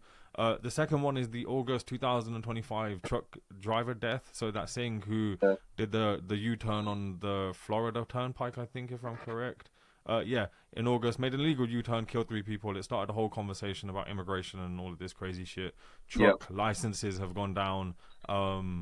It's visas, all sorts of visas and stuff as well. all sorts of issues. It's obviously added into the whole Canadian racism stuff as well. Then September, I thought this was an interesting one. Sukkot added this to the list, which is September 23rd, the first World Punjabi Day was celebrated globally in honor of Baba Faridji uniting millions of Punjabis worldwide. Honestly, I didn't even know it happened. So that's again, wicked. An interesting bit of history. And then the last 2 things in December, or maybe 3 things depending on when you count when the last one happened. First one is Ustad Puran Shah Koti dies. The second one is the right-wing group in New Zealand turning up to the Nagar Kirtan, doing the haka and then shitting their pants and running away after some Singh started doing Jagtar. And then the last one is at the local Gurdwara in Coventry, some Singh turned up with his pet parrot, which I thought was really cool. Oh yeah, sick. Yeah. So yeah, out of those, obviously feel free to comment on any of them, and then we'll wrap up. Yeah, I think the big one out of them as well is obviously you mentioned about Master Salim's dad, and I think again, looking at the influence that he had and that art form, it's a real big loss from that side. So I think from an art and intellectual point of view, it's a real big thing from there, and a void for us to try and fill somehow around it. And what was the other one? The parrot. Yeah. Some Singh turned up at Gurdwara with a pet parrot on his shoulder. I don't know, man. If that was in India, no one would say anything. If it's here, but my question then is, if someone turned up with their dog, you're not going to allow that into the Darbar. There was that viral video where that dog was listening to Kirtan and just like knocking out in the Rensway, I think. I think it's done in a but I don't know. Was it done in a clout way? You just don't know I think it's the intention behind it, because someone's got to think. Well, the dog might have come on its own bit from it. Geezer, but I'm going to take this geezer out the cage, going to put it in the car, drive it, take it to the Gurdwara, do that, and then hopefully maybe someone's filmed. You just don't know, innit? I think. Well, I think you'd expect to get recorded if you took your parrot to the Gurdwara, surely, right? Like, as in, it's not like you're taking your tota to the parrot. Come on, bro. Yeah. Okay. Did you just want to say that? Yeah. That was it. Yeah, I would also say that this truck driver death was a big story, man. It really, that illegal U-turn. It's raised negative impressions of who the Apne are, and illegal immigration, qualifications, allowing it all to happen. And it was a big conversation, I think, that truck driver death. Yeah, it's terrible. Sorry. Yeah, go for it. Yeah, I think he's an idiot for doing what he did. The whole racist rhetoric after it. The fact that other Apne or Indians, or whatever you want to call it, started a GoFundMe. Not good optics at all. Just poor political kind of maneuvering and I don't know, I guess you could call it PR with that whole situation. This whole Pajit rhetoric we're seeing online, mostly from North America.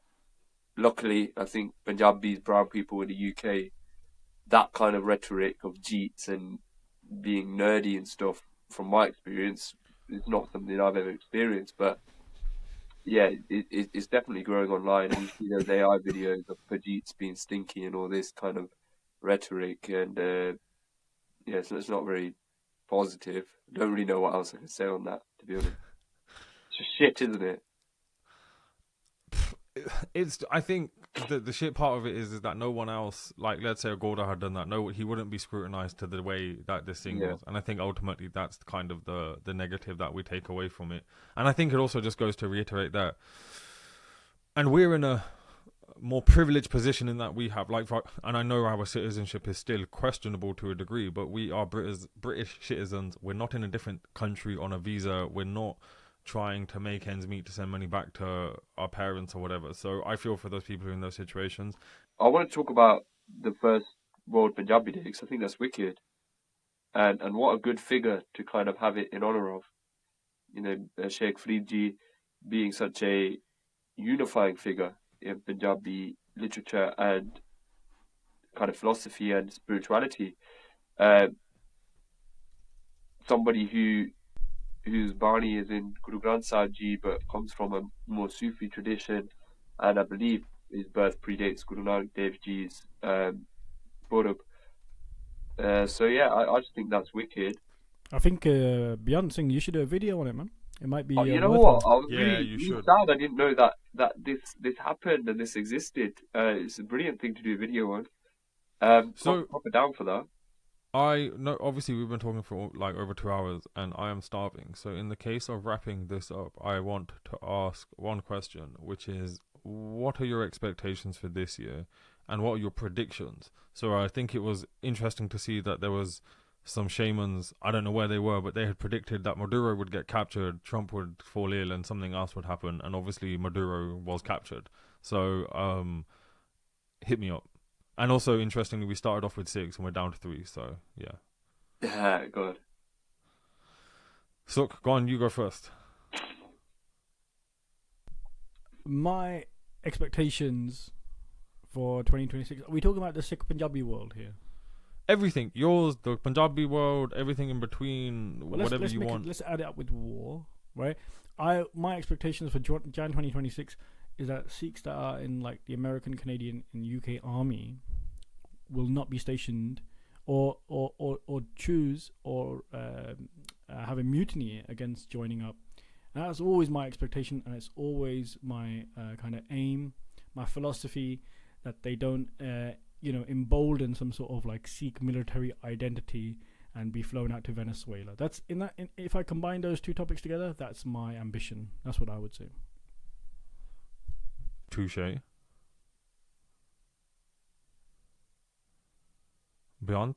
You know what? I feel like AI is just going to continue to be a madness. We're going to see it affecting society in insane ways. I think we've seen recently those Grok messages asking Grok to undress women. Yeah, and all of the legal issues that are going to come as a result. Yeah, we're going to see, for want of a better term, shit ton of stuff like that, debauchery. Also, problem. just without going that far, and like I'm not taking away from that, I think one thing that I personally am quite concerned about, obviously concerned about that, but one other thing is AI. When people start AIing and being like, this is a historical something, this is a historical image of someone or an artifact belonging to somebody. Yeah. Because the problem is 99.9% of people don't give a shit and just take what they see as fact. And I think once that starts to set in and then becomes accepted, it's just like Indy was saying earlier about his parents watching the Sidhu documentary on BBC and then taking BBC to be gospel. Yeah. I think in like 10 years, we'll see a lot of people believing X and actually it turns out to be AI, because you still get that today with stuff that is like legit, but not from that time period. Yeah. So yeah, I think that's definitely a fair. On that, things like, and it sounds dumb, but here's a real picture of Guru Nanak Dev Ji. Yes. Whether photos existed then or not, people don't care, because there's already an image people think is an image of Guru Nanak Dev Ji, as in an actual. People think there's a photograph. Yeah. I've had to do a video on it, but that's just going to keep on happening. I think musically, Punjabi music's going to be incredible and amazing and keep growing. I think Diljit probably do another tour in the UK and it's going to sell out, hopefully Wembley maybe. I think climate change is something we don't talk about. We have today because Baji's on the call, and I think that's really important. I think that's going to probably continue to be an issue, whether it gets mainstream attention or not. It's going to affect the world. I will add that I think America will try to annex Greenland. I think that will happen this year. Well, and I think China will possibly. So I personally think. So I'm just throwing this out there, and we will try and wrap up in the next couple of minutes. But I think the fact that neither Russia or China, as far as I'm aware, have come out to say anything about Maduro being captured or kidnapped. So personally, I feel like there's been some type of agreement where Russia can take Ukraine, America will deal with Venezuela, and I personally think China will try to take Taiwan. And I personally think that will then allow the avenue for America to try to take Greenland. And I think the whole rules-based order, like, there's always been this conversation over the last, especially since 9/11, there's always been this debate about whether the rules-based order still exists post the Second World War. I think it's well and truly been obliterated. Like, I think the fact that is it Trevor Phillips, the guy on Sky News? I think the fact that he has turned around on Sky News and he said that this is modern day colonialism I think that's just a perfect little way of exempling it. I think I'd go a bit further and say that the facade of a rules-based order has completely disintegrated and been purposefully obliterated. I think there's enough argument to say, whether we look at Vietnam, whether we look at post 9/11 interventions, whether we look at is it Nicaragua as well? All these kind of situations, I think there's enough evidence to say and suggest that it never really was in existence, and it was always stronger powers doing what they wanted to, just maneuvering and kind of positioning themselves on the global stage in a way in which they can try to justify it. I think right now all that pretense is gone, and that's puts us in a really precarious situation, I suppose. But at the same time, if it was happening anyway, does it really? What do you mean? Sorry, what do you mean by that last bit? If the powers that be, the countries that, we're talking about America and stuff. Yeah. If they were going to do, and they do what they want to do anyway, by hook or by crook, by one means or by another means, does it matter that they're now doing it brazenly without justifying their position? Whereas before they used to justify it a bit more and try to play the game, quote unquote, a little bit more. I don't know. I think fundamentally it just comes down to popular support, and I think what's essentially happening is and we're waxing lyrical about a really big topic, but like, you're making a decision about a whole country invading a different country without any type of democratic support or elected or anything. So it's very much a fascist decision or a totalitarian decision to do that. You might be too young to remember the war in Iraq and all the rest of it, but like, there was huge protest in the UK. There was some democratic support for it, but essentially, whether you agree with what happened or not, fundamentally there was still some type of arena for disagreement and debate, and I just don't think that has occurred with this. And I think Trump knows he's got his last term. I think it's only going to get worse. I only think it's going to increase in kind of the desperation and the violence and the force used. Yeah, and I think you're probably correct in terms of, I know we're mixing countries up with the UK and America, but I think what makes this one a bit different is I believe Trump didn't ask Congress for permission, but he is saying that was because it was urgent action needed to be taken, and he couldn't trust Congress with the information. So definitely undemocratic in my opinion, but I don't know how much it changes beyond a facade, but that might be incorrect. I really don't know. I think we should probably do a proper research podcast on that. Yeah. Oh, you know what? We should have a gull about that. I don't think we need to post that. Leave that to Rory Stewart and Alistair Campbell's of the world. Touche. Sook, I want to give you the last word or two, so please give us your insight. On what you just mentioned now? All of it, any of it, whatever you want to, like, whether you want to discuss that, anything else, like, the floor is yours. Just like as a bit of a summary, and all the stories that we spoke about, they are nothing particular to Sikh people, and that's what I would like to get across. So, for example, the rape of the woman in Birmingham. One of the stories that we didn't mention, was about Harjit Kaur. Believe her name was the lady who was deported from California after 33 years. That was a big case by ICE, the BBG.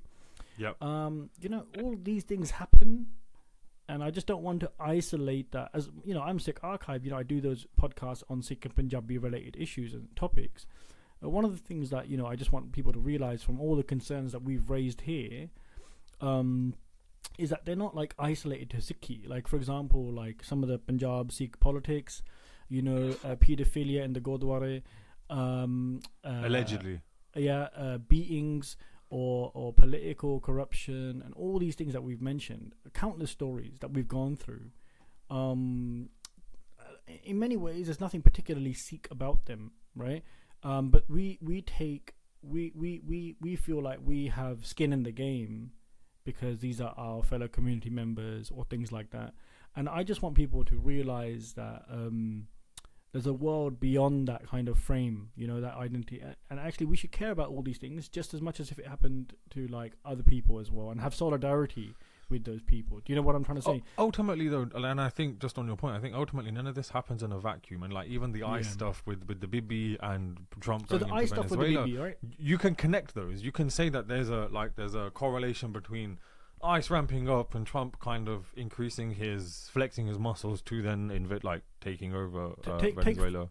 Take for example the ICE stuff with the Bibi. What my point comes home with that is because we'll have Sikhs that will be very conservative, support Trumpism, support all these things, until it rocks up on their doorstep and a BBG gets deported is when it rings alarm bells for us, right? Say, for example, the flags can get raised, there can be racially motivated violence in the UK, but the moment a Sikh woman raped in Birmingham is when the alarm bells ring for us. I want to veer away from that. I want there to be kind of like a solidarity beyond the cause and say, actually, you know what? Just because it doesn't concern me or my community, I'm actually interested. I'm invested. And I think Beyond Singh said that it's a shame that it comes to that point of time. It's a sad state of affairs. Say, for example, now when we get Punjab floods, until that's when maybe our alarm bells start ringing about climate change. It's not going to change their behavior. It's not going to change what people's perceptions or attitude are. But until it rocks up on your doorstep, right? That's when we are invested. And I think there's just so many things beyond our control. Like, for example, all the stories we mentioned today, right? Road traffic accidents, Fauja Singh, crime, gangs, drugs, political corruption, everything. I just want people to realize it's everywhere. No, thank you. We've been talking for over 2 hours, and you two have made it to the end. There were 6, I think, to start with, and we're now down to 3. So, proverbial hats off for keeping me company till this point. I obviously want to say thank you, everyone listening. Obviously, please go and support and follow everyone that was involved today. So, Beyond the Sikh Archive, Cloud 9000, Bandwagon Podcast, Indian Doctor. But other than that, I look forward to a year of more collaboration, more of doing things like this. Perhaps we do something like every couple of months or every quarter rather than every year, because I think there's so much to talk about. You could actually spend like a whole hour on one topic. Or thank you for having us, Amar. And more collaborations like this would be lovely. I hope everyone has a beautiful 2026. And speaking of what Sugraj Baji said, we say Sarabasta Pala, and we should really probably be included. Try and live our lives like that. Touche. Yeah, thanks, Amar, for having us, all of us here. And again, with the content that you're producing, both of you guys, putting it into the Sikh social media ether, I think it's brilliant, and more of it, and all conversations welcome. So thanks for doing that.